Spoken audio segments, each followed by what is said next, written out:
I'm a father of 4, married to Sam Ortiz. I own a construction plumbing company. I like to play basketball, football, I like MMA. I like a lot of action sports, contact sports. I like to be kind of funny, or try to be anyway.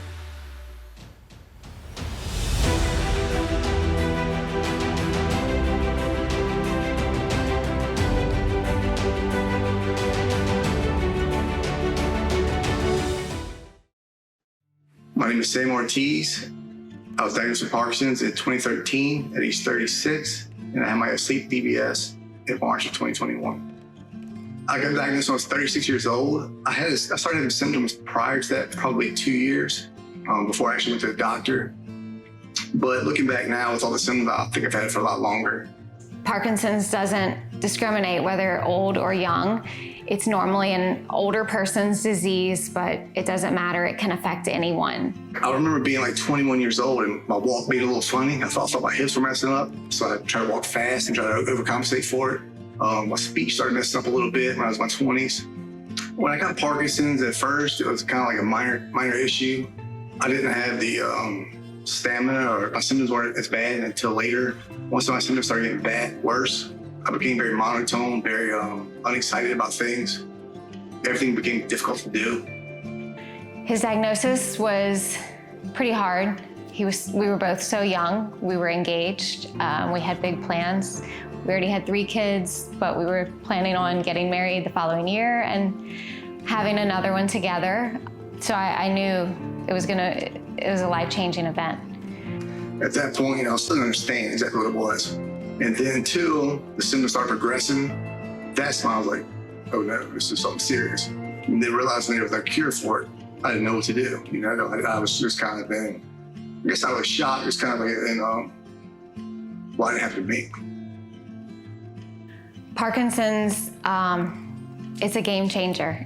It totally changed him as a person, as a father, as a husband. It took away the best qualities of him.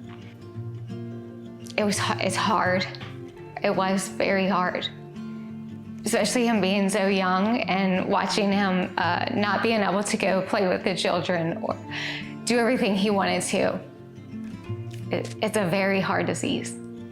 So I immediately went and saw a neurosurgeon, and he diagnosed me. He said, I'm 99% sure you have Parkinson's or Parkinsonisms, but I want you to see a movement disorder specialist for a confirmation. And then, 2 months or so passed. I went and saw the movement disorder specialist, and she seconded his opinion. So we went to Shreveport, Louisiana, to have it done with the recommended neurosurgeon, and that's the way we went with that, because she was so highly recommended that we trusted what she was saying.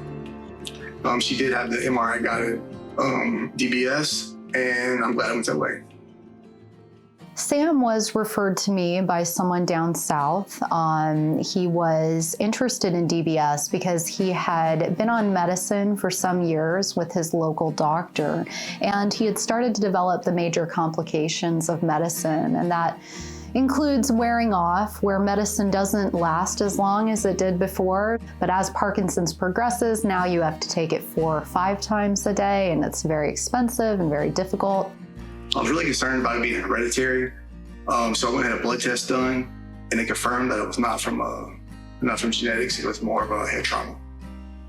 Things that cause or exacerbate Parkinson's. One of the most famous, of course, is repeated head injury. That is a known risk factor for Parkinson's, and I think the most famous example is Muhammad Ali. The brainstem can only take so many hits to the head, and in a predisposed person, the cells in the brainstem will start to die, and you can develop Parkinson's after multiple head injury. Grew up playing sports. I started boxing at a young age, I guess around 12 or 13 years old. Boxed, I was 18. I had a son very young at 19 years old. So I was kind of stepped away from boxing. When I was 25 or 26, I had a friend that started doing MMA locally. Then I started fighting professionally around age 30, and then kind of stepped away from it as I got older. So he was in that situation where he was having to escalate his medicine use. He was having what we call wearing off of the doses. He was also getting twitchy movements called dyskinesia. Those are similar to the movements that Michael J. Fox gets, and they're actually a side effect of the medicine. So when you start to develop that, you get into a situation with your medicine relationship where it's feast or famine.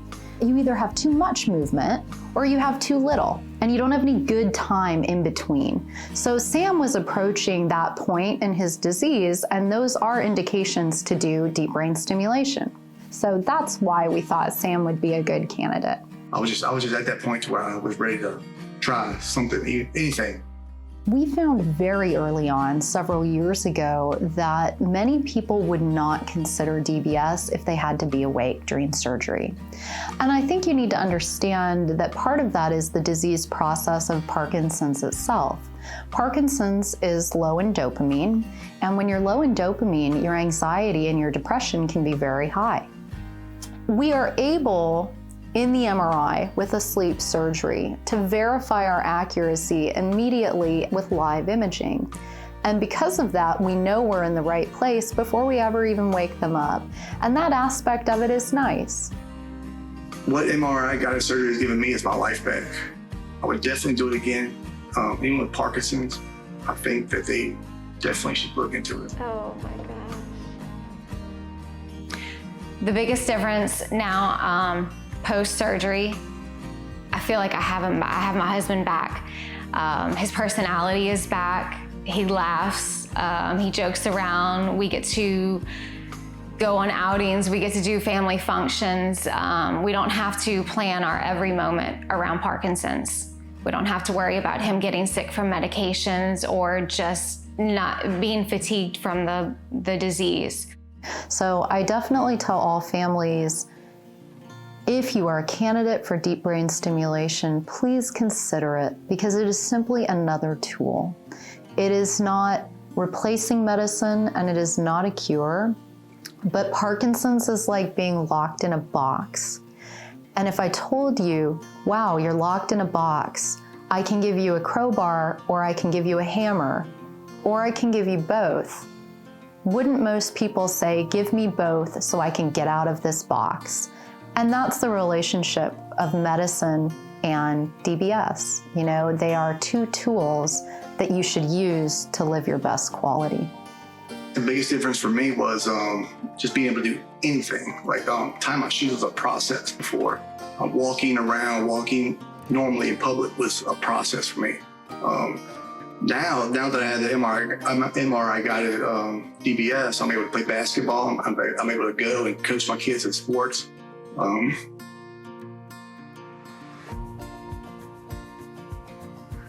able to have a life back.